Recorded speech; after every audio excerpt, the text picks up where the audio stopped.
Hello, everyone, and welcome to the podcast. We are so excited to have Diane Sorensen with us today. Welcome, Diane.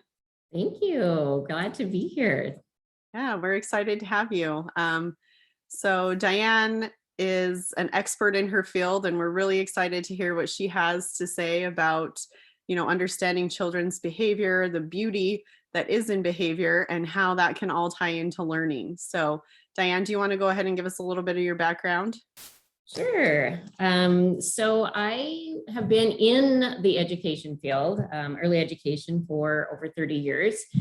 And I was a teacher and then turned behavior specialist, and took a different approach in my classroom to help children understand their behavior a little bit more and understand how to navigate emotions. And so that had astounding effects and was noticed by other staff and administration. And so eventually they asked me to teach this approach to the rest of the staff. And then a few years ago, I decided to leave that position and started focusing on working with parents to help parents adapt this approach in their homes.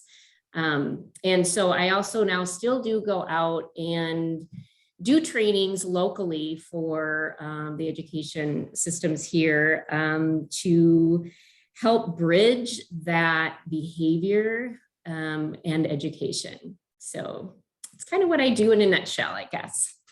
That's awesome. Yeah, that's great. I love that because I think you're right that it all just kind of ties in together, right? Learning, you can't learn if you have these behaviors and these emotions that you're not sure how to handle. So starting kind of at that fundamental level is crucial. So I love that that's your focus. Right. Yeah, and I do believe it starts in the home. But I also, noticed as a teacher myself how sometimes the school system and parents can butt heads a little bit too. And, the teachers are saying, well, this is going on, you need to fix that. And then the parents are blaming the school and saying, well, so I really think we need to marry those two together and really become a team in understanding, first of all, though, emotional intelligence, really. Yeah. And I came to this also because I was struggling understanding my children's behavior too. And those relationships just being fractured with all the power struggles and the arguments. And I just decided there's got to be something more. There's got to be another way.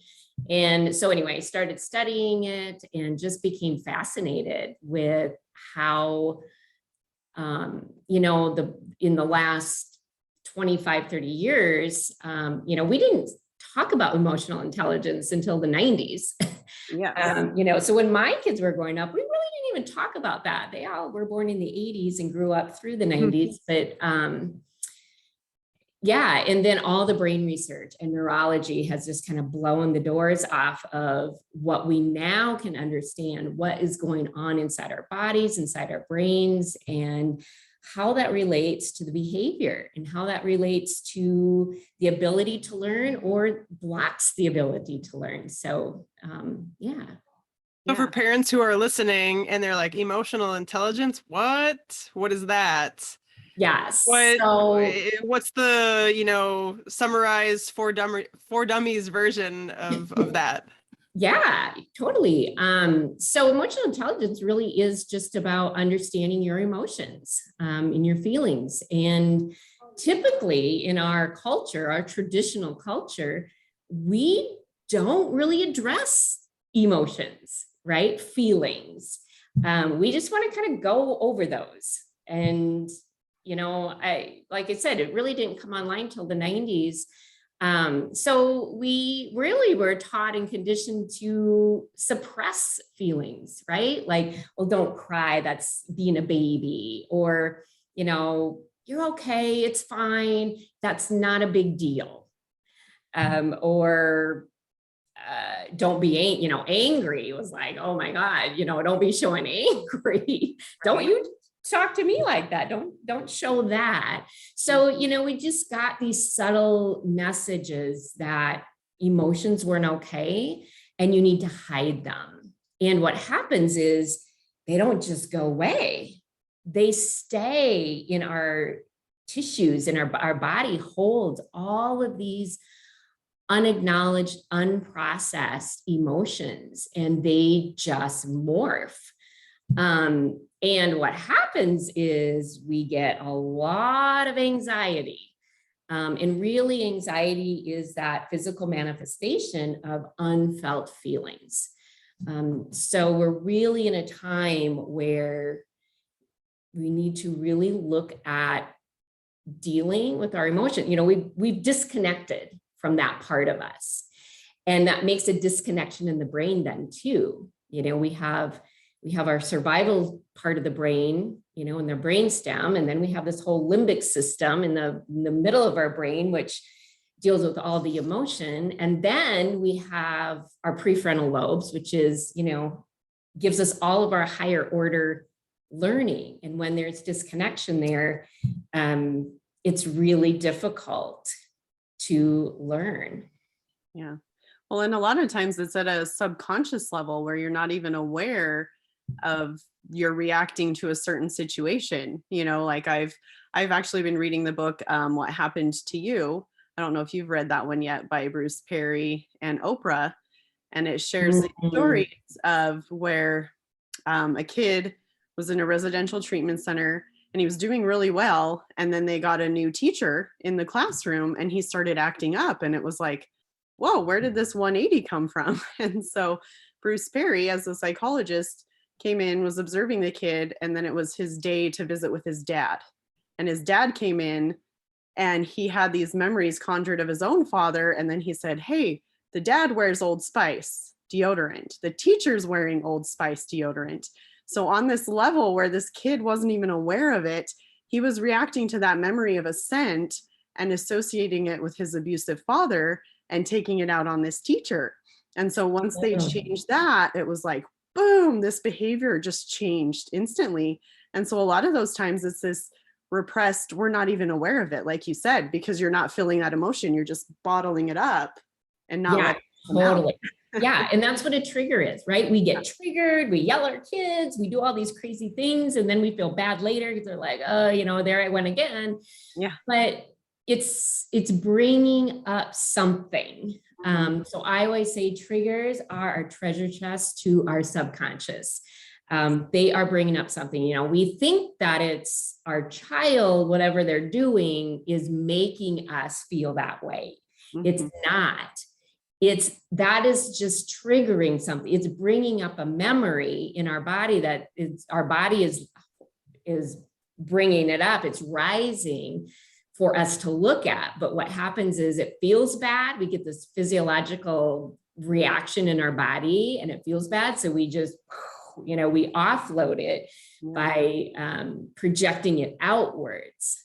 So I always say when you can start to tune into your body and start knowing your body and how it feels to be in your body, you start to recognize when something is coming up, and you can start to recognize that before it's actual a big blow up. And I always say, when you're triggered, you own that. It is not about somebody else. It's not about your child. It's something about what you believe about what your child is doing, or what you're thinking about that child, but it is not about the child. So anytime you're triggered, or maybe your partner's triggering you, or your mother, or your boss, or I don't know, whoever it is, it's not about them. Your trigger is always about you. Yeah. So in those instances, what advice would you have for people to maybe help them dial it back, identify their triggers, and then work on kind of reversing those? Because like you said, I feel like as a society, everything's so ingrained in us that it's harder for us to look in the mirror and say, oh, hey, I'm the problem. I need to figure out what my trigger is. And so for somebody that's maybe new to that, how would you, like, what pointers would you give them? Yeah. So I think the first thing is just noticing that you're getting triggered and you're reacting. So just noticing that. And noticing means to see it without judging it. So we don't have to judge it and beat ourselves up about it, because that just keeps us in this spiral, this loop that we get triggered, we beat ourselves up, we feel guilty, we, just keep going in this.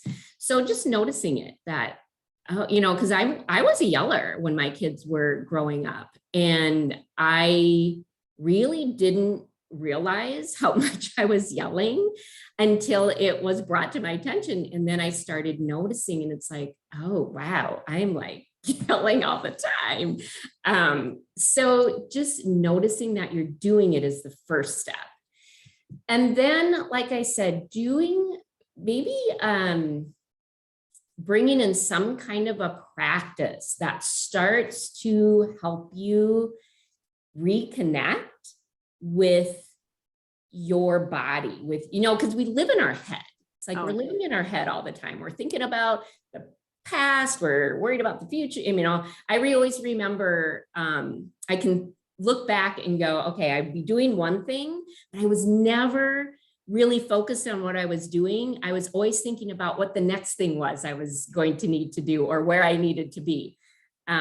So it's really trying to connect back with your body, getting out of your head into your body. And different people do this different ways. Some people like to meditate. Some people are triggered by that word. Some people like to, go for a walk, just go for a walk. That's a meditation, really. If you go for a walk and just be with yourself rather than, having the music on or whatever. But just being with yourself and noticing what it feels like to actually be in my body. Because I remember when I first started this and somebody asked me to say how I was feeling, I said angry. And then they're like, well, where do you feel that in your body? And I just thought, that is the craziest thing. What do you mean? I was very disconnected, which I think so many of us are from that. So what I learned in that moment was, oh man, I can label feelings and I can identify them in pictures and, all that, but I'm not feeling them. I don't know how to feel them. And so what I realized was I had two emotions. One was angry and one was happy. And I wasn't feeling either of them. I was acting them out. So if I was happy, man, everybody knew I was happy, And then when I was mad, everybody knew that as well. And so over time, and I just brought practices in where I would, sit with myself for 2 minutes. That's about all I could handle at first. And then, it just kind of got longer and longer, and I added more things. And eventually I tried hypnotherapy, which is a guided meditation individualized to an individual person. So it was individualized to me. And I was able to really go deeper and connect. And so then I became trained in it. And so now I help other people start connecting with their inner world, their body. And it is so powerful, and it makes a huge difference. Because going back to education, I would say I was not a typical learner. I struggled in school, and I didn't pick up the information as quickly as the adults in my life would have liked me to have. But that was my reality. And I learned very quickly by first grade that it wasn't safe not to know. It wasn't, if I asked questions, it was, well, why aren't you listening? Or, oh my gosh, really? Why don't you? I've said that already 3 times, you know, but I needed it to be told to me in another way or something. I wasn't understanding it. And I learned very quickly that it wasn't safe to ask questions. It wasn't safe to not know. So I just kind of pretended that I knew what was going on, which was not helpful, because by the time I got to big, you know, farther on, it was like, okay, everything builds on the other thing.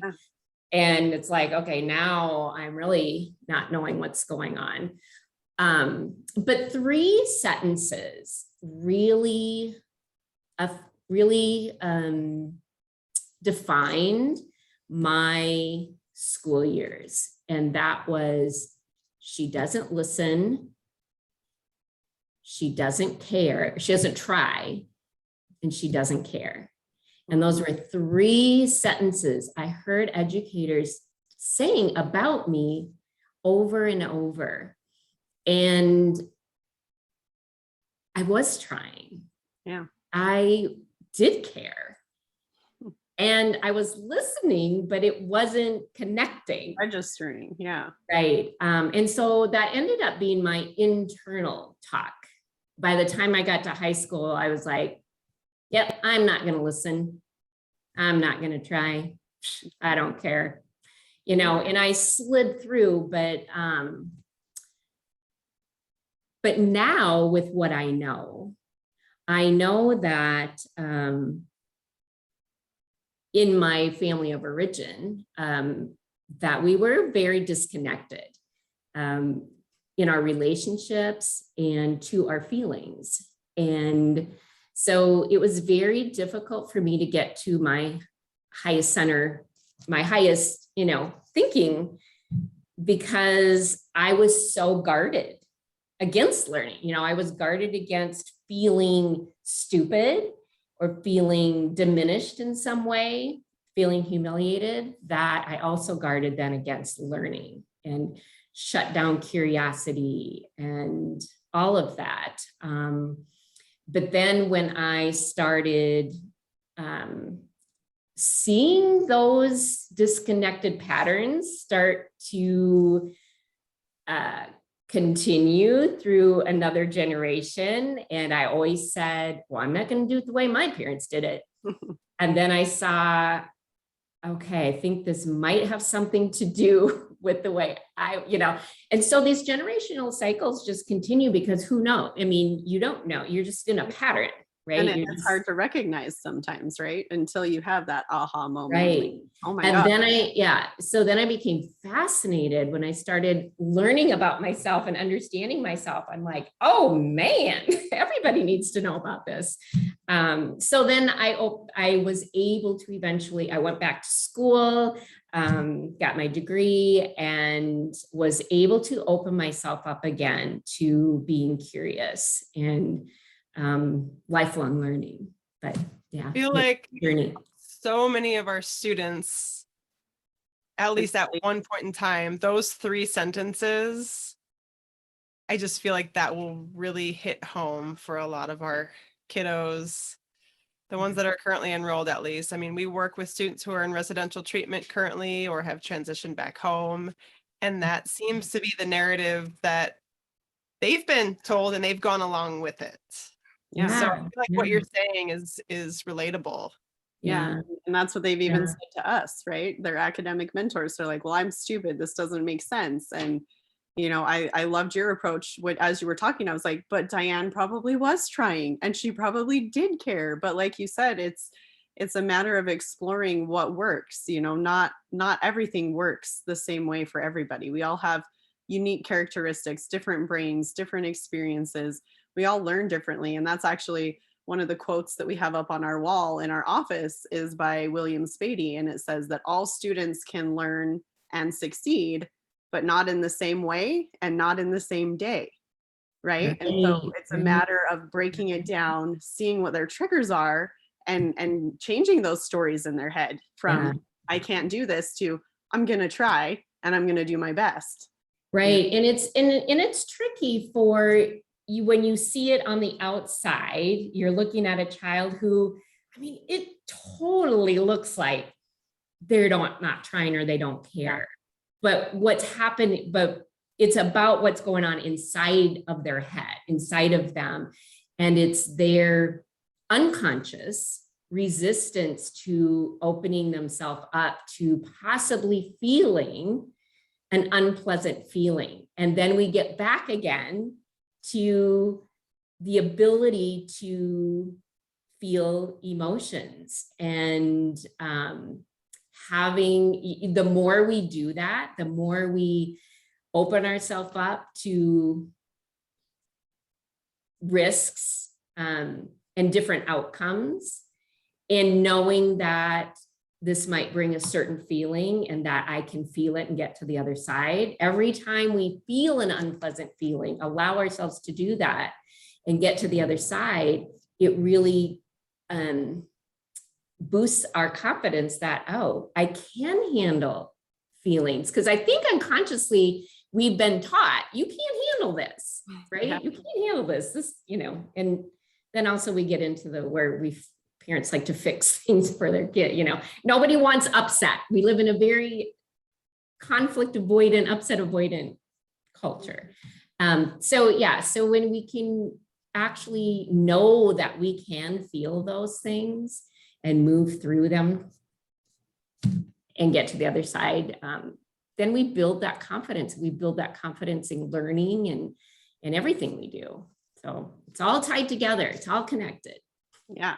So if you're coaching a parent, or say, like I mentioned, we work with residential treatment centers, the administrators there sometimes are residential staff and they don't have formal training. So what resources, like what are some things they can do when they notice a student who's struggling and maybe first initial reaction is, oh, they're not trying. What's the next step? How do we help them with feeling those emotions? I know you mentioned being connected, mind, body, all of that goes together. Are there additional resources that they can use to help with those techniques? Well, I think one thing we can do is when we see that, when we take it as, oh, this child just isn't trying, it kind of triggers us. So kind of noticing, okay, am I triggered by this child's behavior? And if they're triggered, it's not about the child, it's about what are you making this mean about you? So they're not getting the whatever, they're in resistance, whatever. And then asking yourself, what am I making this mean about me? Because we take children's behavior super personally. Yeah. And it's not about us. And we know that now. Look in the mirror first. Yeah, especially as a parent. Oh man. Yeah. So for instance, it might be, well, how am I not communicating this? Or am I not making it clear for the kid to understand, right? Turning that question around instead of placing the blame, which again is hard to do because as a society, we're taught it's not my fault. Like, I know what I'm thinking and it's this person's fault because they made me mad. They made me this. And it's like, Right. well, yeah, but why are you triggered by that? To them, it might be something totally innocent that they're not aware of. And you're the one that's reacting in a way that they're like, wait, hold the phone. That's not what I meant to do. Right. Right. And I think it's so interesting because now we have all this new information. It's like, oh, this is so fantastic. But then we're like, we go to blame, like, oh man, we just did it all wrong. Or, my parents did it all wrong. Or, it's like we have to blame something. And it's not about blame. It's about reality. This is where we're at. As a culture, this is where we're at. This is where this child is, and maybe you don't think they should be there. Maybe they're 16 and they're not acting like a 16-year-old, or they're not, at the level. It's like, and then we say, well, they should be. Well, I take 3 words out of notice when you use these words: should, shouldn't, supposed to, because those 3 words take you out of reality and they say it needs to be different, or it should be different. Well, the reality is this is it. So once you can accept that this moment is this way, now how, what do we want to do? And then we have some choices. Yeah, how do you make the most of the reality? And again, I think it ties back to that societal expectation. Like the thing that came to mind for me was keeping up with the Joneses, right? Like, oh, I should have this house, I should have this career, I should have this car. Like you hear those phrases all the time, or I'm a certain age, I should be this far along, or it's our society is bombarded by those shoulds. And I've heard the phrase before, like, stop shoulding on yourself, because it doesn't do you any good, right? Because like you said, confront that reality and be where you are, and make the most of those situations, instead of continually beating yourself up and having these stories in your head that you're not where you're supposed to be. And again, there's that other phrase, right? It just pops up all the time.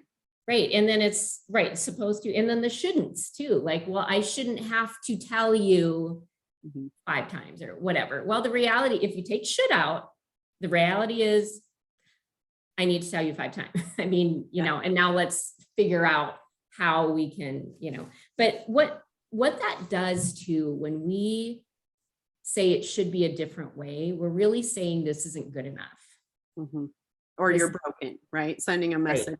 Right. This moment isn't good enough. You're not good enough. I'm not good enough. And we live in this sense of lack, in this not good enough wound, which I call the collective wound of not good enough. And we want to start, that's that whole generational cycle thing of living in lack. If you think you're not enough, you won't ever have enough. And it's really difficult if you have that belief, and most of us do at some level, whether we're conscious of it or not, if you have the belief I'm not good enough, it's very difficult to raise children who feel like I'm good enough.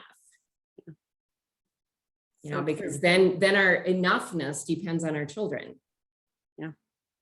Yeah, then your identity is wrapped up in someone else versus yourself, and addressing those things. Right. So I want to lead the charge to generational healing, and really living life through our wholeness, feeling whole. And when we do that, we see the wholeness in our children, we see the wholeness in others. And again, we get back to how do you do that? That's back to reconnecting with all of our stuff. Yeah, totally. Well, and I think it's so easy to do, like, especially as women. I'm thinking, man, we set the example not only to our own children, but extended family, youth that we come in contact with. I remember a couple of years ago, I was at like a youth church camp, and there were girls, from 12 to 18 there. And I remember saying, man, I look like death today, because I just didn't feel like I looked my best. And then later I heard the girls kind of putting themselves down. And so I had to be like, rewind. Okay, let's take this back a step. And I remember pulling them aside and being like, hey, that was a bad example of me. Like, don't be down on yourself. You're awesome. You're beautiful. You're this, whatever. And I was just like, wow, even the impact of something so simple, right? They're looking up to you. And yeah, if it doesn't start within, how are we going to start healing those generational patterns? We're not, right? It's just going to continue. And so you hear all the time of like writing these affirmations on the mirror so that you see them, or saying them out loud. And my sister, she does like an affirmation with her kids every morning that's like, I am smart, I am loved, I am kind, and it's just simple little statements, and just starting there so that kids start to train their minds to have the positive stories instead of those negative rabbit hole that makes them spiral.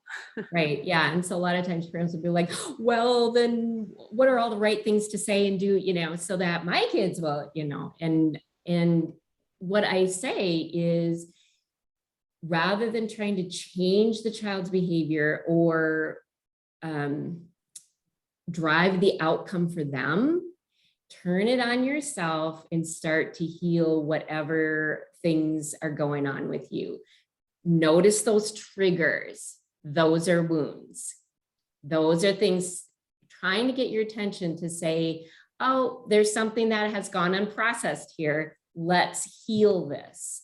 And that's how we pass on wholeness to our children. And it's not a perfection. So we're moving away from perfectionism and the all or nothing, and knowing that this is messy. Yeah. You know, we're going to mess up. Our kids are going to mess up, and we can deal with that. Yeah. And we can just keep letting life unfold as it is and moving forward. Yeah, I like that, because I've heard so many stories, and even myself have gone through this, but just that feeling of codependency where you're so wrapped up in somebody else and you think that that person is what's having the negative effect on you, instead of looking within. You see it with relationships with a significant other. I imagine, like you said, with your own children, so you could be codependent. So that's fascinating. Yeah, I love that you brought up codependence, because I think we live in a culture of codependence. And it's so subtle. It's things like, look how you made her feel. Yeah. You know, I mean, we hear this all the time. So really, we're putting one child in charge of another child's feelings. And now what are you going to do to make her happy? You know? And yeah, so it's like we don't take responsibility for our own stuff, but we take responsibility for things that really aren't ours to take responsibility over, like other people's feelings. Yeah. Right. And it just, it gets us in a lot of, so one of the things that I work with parents on is huge. It's really the foundation of my program is healthy boundaries. Mhm. And healthy boundaries isn't something traditionally we grew up with.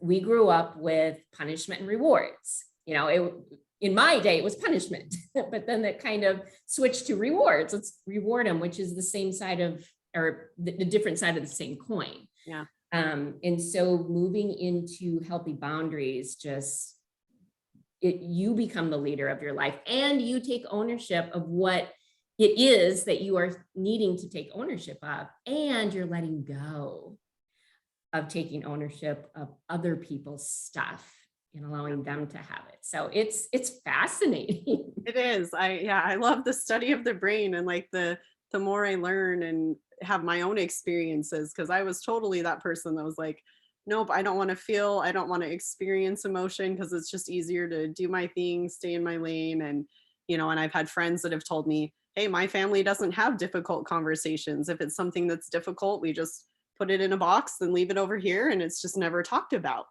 And unfortunately, that's kind of the norm, right? But I think there is a shift in society where it's like, okay, let's start recognizing ourselves, what we need to change to be the change for future generations. Yeah, totally. Yeah, we weren't growing up. We were not allowed to bring up any subject that might be, uncomfortable. Yeah. So, yeah. So anybody listening, it's not your children making you mad, because we're always, oh, that makes me mad, or oh, that made me so sad. And it's not for kids, it's not your parents making you mad. It's not, we all own our own emotions. Those are coming from within us, from our own experiences. So we can own that. Yeah, that's awesome.